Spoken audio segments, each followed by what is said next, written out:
Hi friends, welcome back. News है, पाकिस्तानी मुस्लिम पत्रकार अस्मा खालिद की अमेरिका ने ऐसा धो दिया। Very good. Pakistan journalist Modi US visit. अच्छा, मेरा एक ये क्वेश्चन है, अगर आप लोग भैया आंसर करो। हमने कभी ये नहीं सुना कि कोई इंडियन जर्नलिस्ट जब कोई पाकिस्तानी यूएसए में आता है या कहीं और जाता है तो कोई इंडियन जर्नलिस्ट इस टाइप से, जैसे पाकिस्तानी क्वेश्चंस पूछते हैं, कोई इंडियन जर्नलिस्ट कोई क्वेश्चंस पूछता हो। मुझे तो लगता है कोई इंडियन जर्नलिस्ट परवाह भी नहीं करता होगा, वहाँ जाता ही नहीं होगा। मैंने तो कभी भी नहीं देखा कहीं पर भी। पर इंडिया से रिलेटेड जहां पे भी देखो, ये पाकिस्तानी जर्नलिस्ट जाके अजीब गरीब सवाल, पता नहीं क्या अपने आप को सोचते हैं और क्यों जाके पूछते हैं, मेरी समझ से बाहर है। उनको इतना क्या पड़ा है, प्लीज एक्सप्लेन। जैसे ये अभी हो गया, पहले भी हमने कितने सारे केसेस देखे हैं जिसमें वो इस टाइप से कर रहे हैं। ऐसा क्यों है, क्या है इनको, क्या बीमारी क्या है इनको। तो चलो वीडियो शुरू करते हैं। वीडियो शुरू करने से पहले अगर आप चैनल पर नए हो और आपने अभी तक सब्सक्राइब नहीं किया तो जल्दी से पहले सब्सक्राइब के बटन और बेल आइकन को क्लिक कर लो ताकि आपको हमारे सारे न्यू वीडियोस के नोटिफिकेशन मिल जाए जैसे हम अपलोड करें। अगर आपको वीडियो पसंद आता है प्लीज लाइक एंड शेयर। चलिए शुरू करते हैं।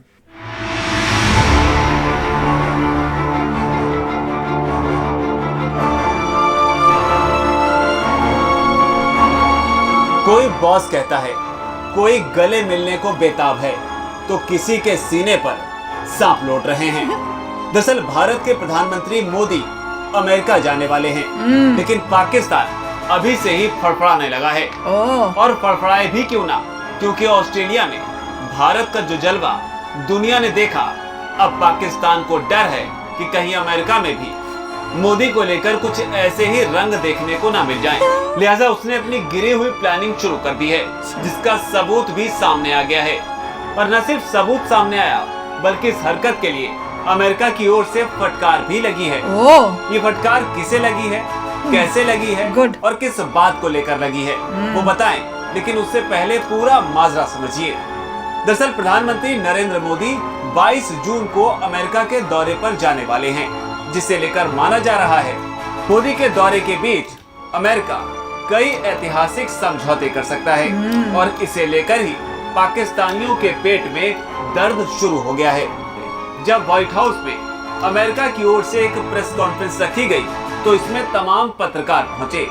सबने अपने अपने हिसाब से अपने अपने सवाल पूछे, लेकिन इन्हीं पत्रकारों के बीच में एक मोहतरमा बैठी थी और मोहतरमा ने भारत के प्रधानमंत्री नरेंद्र मोदी को लेकर एक ऐसा सवाल आगे वाले की शक्ल देखो, मानो अमेरिका पूछ रही है। गुस्सा आ गया, जो जवाब में भी खूब दिखाई पड़ा।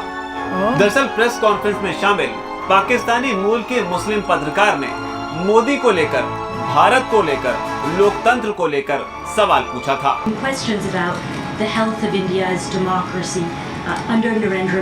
अमेरिकी प्रवक्ता ने जैसे ही ये सवाल सुना, पूछी गई एक वजह के तौर पर अमेरिका ने 1000 वजह गिना दी। कैसे? अमेरिका का जवाब बताएं, उससे पहले पत्रकार के बारे में तो जान लीजिए। दरअसल इस मुस्लिम पत्रकार का नाम अस्मा खालिद है, जो अमेरिका में NPR यानी नेशनल पब्लिक रेडियो के लिए काम करती हैं। अस्मा खालिद अमेरिकी मीडिया संगठन NPR की वॉशिंगटन की संवाददाता हैं।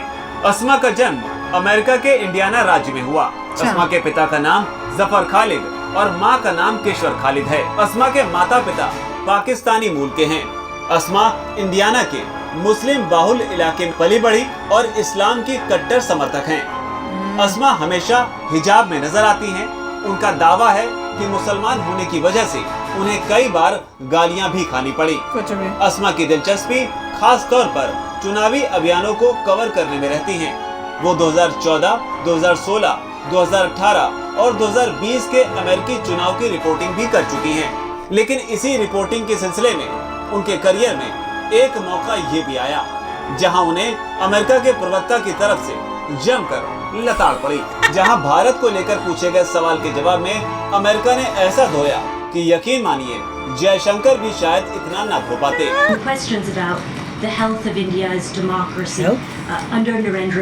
तो ये वो सवाल था जिसके जवाब में अमेरिका के प्रवक्ता ने जवाब देते हुए कहा, भारत हमारा मजबूत सहयोगी है और ये कई स्तर पर है।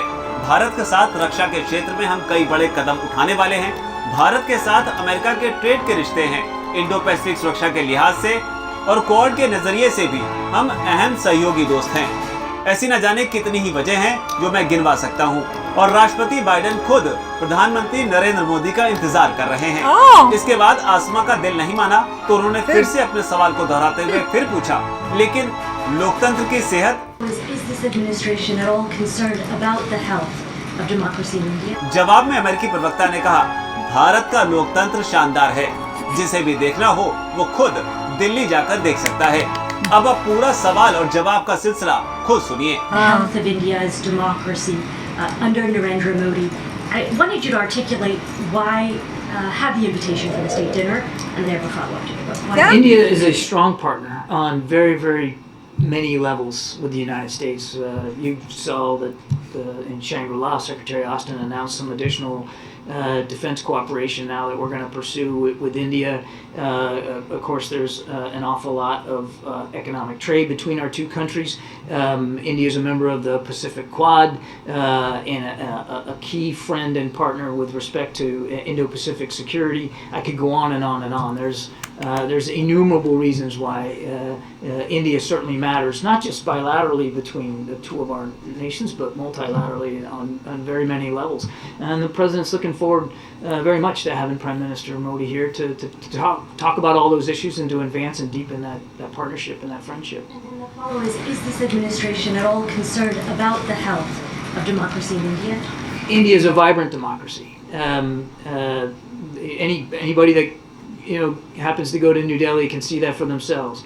तो ये था वो वाकया जिसे लेकर भारत, Such a dumb प्रधानमंत्री मोदी, question. पाकिस्तानी पत्रकार और अमेरिका को लेकर सुर्खियां बनी। लेकिन अब इस सवाल को लेकर कयास लगाए जाने लगे हैं कि कहीं आसमा खालिद किसी कट्टरपंथी विचारधारा के एजेंडे का हिस्सा तो नहीं, जो प्रधानमंत्री मोदी के अमेरिका दौरे से पहले ही उसे डीरेल करने की कोशिश में लगी हो। मैं पूरे वीडियो के टाइम ये सोच रही थी, यहाँ पे पैदा हुई है, अमेरिकन है, यहीं पे पैदा हुई है, यहीं पे पली बड़ी है। मैं उसको कंपेयर कर रही थी अपने बच्चों के साथ, जो इंडियन बच्चे पैदा हुए हैं यहीं पर। वहाँ पेरेंट्स ने कभी भी इस टाइप का, उनको कुछ इंडिया पाकिस्तान उसका कोई लेना देना नहीं है, ना कभी पेरेंट्स ने कभी उनसे इस टाइप की बातें की होंगी। पर यहाँ देखो, इसको देख के ऐसा इतना वो शौक लग रहा था कि बचपन से ही उसके अंदर इतना कुछ ड्रिल किया हुआ होगा कि तुम पाकिस्तानी हो, रादर देन कि तुम अमेरिकन हो, यहाँ पैदा हुई हो। मतलब कोई बोलता ही नहीं है यहाँ पे, तो हम लोग बोलते भी नहीं इस टाइप से कि तुम अमेरिकन हो कि इंडियन हो, जाओ स्कूल पढ़ाई करो, अपनी ज़िंदगी बनाओ, उस टाइप से है। पर उसमें इतना ड्रिल किया हुआ है कि वो अब इस एज पे आकर जिस टाइप से वो क्वेश्चंस पूछ रही है, उसको इंडिया के अगेंस्ट इतनी हेट्रेड और वो उसका एजेंडा है अपना कि वो इतने stupid, I mean it was such low level questions कि भैया डज डेमोक्रेसी ऑफ इंडिया के ऊपर बात कर रही है। और जवाब जो इतने अच्छा उसको मिला ना, पहले उन्होंने क्लियर कर दिया कि हमारे रिलेशनशिप्स जो हैं इंडिया से बहुत अच्छे हैं और किस किस फील्ड में है वो सब बताया, पर उसको शांति नहीं मिली। बहुत पोलाइट आंसर इनडायरेक्टली वैसे बता दिया था उसे कि तेरे क्वेश्चन का कोई नहीं, हमारी रिलेशंस बहुत अच्छे हैं, हम तू जो बोलना चाहती है कि हम बोले वो होने नहीं वाला। पर वो बाज नहीं आई। उसने फिर एक उस क्वेश्चन का फिर से उसने क्वेश्चन पूछा, तो जब उसने क्वेश्चन पूछा तो आंसर भी अच्छा उसको आया। उन्होंने बोला कि अगर तुमको देखना है कि डेमोक्रेसी कैसी होती है, तुम इंडिया की तो दिल्ली में जाके तुम देख लो कितनी वाइब्रेंट डेमोक्रेसी है। मैं सोच रही हूँ कि कौन बोल रहा है। अगर तुम पाकिस्तान के साइड से खड़े होके बोल रहे हो, अभी उसके हालात तो देखो पाकिस्तान के, तुम्हारे लोग ही वहाँ पे खड़े होके बोल रहे हैं, हम क्या बोलते हैं, आज़ादी, हमको चाहिए आज़ादी। बोलो कहाँ है डेमोक्रेसी? तुम्हारे जो इलेक्टेड प्राइम मिनिस्टर है उसको तो निकाल के जबरदस्ती का प्राइम मिनिस्टर जो है वो बैठा हुआ है, इलेक्शन ना हो उसके लिए कितना आर्मी और सब लोग लगे हुए हैं, ये कर रहे हैं बातें डेमोक्रेसी की। देख लो हद, क्या हद है ये। देखिए पॉइंट ये है इसमें कि मिस्टर करबी मतलब जो है उन्होंने बहुत अच्छा रिस्पांस दिया है। साथ में किसी भी इंसान को पता होना चाहिए कि वर्ल्ड की लार्जेस्ट डेमोक्रेसी इंडिया है। अगर कुछ प्रॉब्लम होती तो वर्ल्ड की लार्जेस्ट डेमोक्रेसी बन ही ना पाती। एग्जैक्टली इलेक्शन होते हैं और इतनी प्रोग्रेस नहीं कर रही होती आज के टाइम में जब सब कंट्रियां डाउन जा रही हैं। इलेक्शंस होते हैं, फ्री होते हैं, ऑपोजिशन यूएस से आके कुछ बोल के जाता है। सुन लो, देखा तो ऑपोजिशन यहाँ पे आता है, कुछ बोलते हैं, उनको लगता है वो अच्छा डेमोक्रेसी बड़ी खराब है क्योंकि बंदा बोल के चला गया है। Democracy rest of the world के इतने सारे जो लोग हैं उनको कोई प्रॉब्लम नहीं है, पूरे वर्ल्ड में कोई प्रॉब्लम नहीं है, और मगर उनका रिस्पॉन्स बहुत अच्छा था कि तुम खुद जाओ इंडिया और फिर- देख लो। और फिर आके बात करना मुझसे। उसका किसी के पास तोड़ नहीं है, खुद जाके देख लो। हम आएंगे। हम तो मतलब उन्होंने बोला कि हम तो नई दिल्ली में जाके हमने सब देख लिया, तुम भी जाओ देख लो। End of story. So very good. इनके अंदर ये बहुत मतलब जैसे कह रहे हैं ना, जल रहे हैं, जल भून रहे हैं देख के कि इंडिया और अमेरिका के रिलेशनशिप्स जो हैं इतने बढ़िया हो रहे हैं। प्रॉब्लम एक्चुअली में ये है। पर सबसे मजेदार था जो उन्होंने बोला कि मोदी जी आ रहे हैं and Joe Biden is ईगरली waiting. कमाल था यार, बड़ा मजा आया। तो चलो फ्रेंड्स, चलते हैं, मिलेंगे नेक्स्ट वीडियो में बहुत ही जल्द। Till then take care and bye bye. तो अगर आप मेरे इस चैनल पे नए हो तो जल्दी से सब्सक्राइब के बटन को हिट करो और बेल आइकन को क्लिक करो ताकि आपको मेरा जब नया वीडियो मैं लगाऊं आपको उसके बारे में जल्दी से पता चल जाए।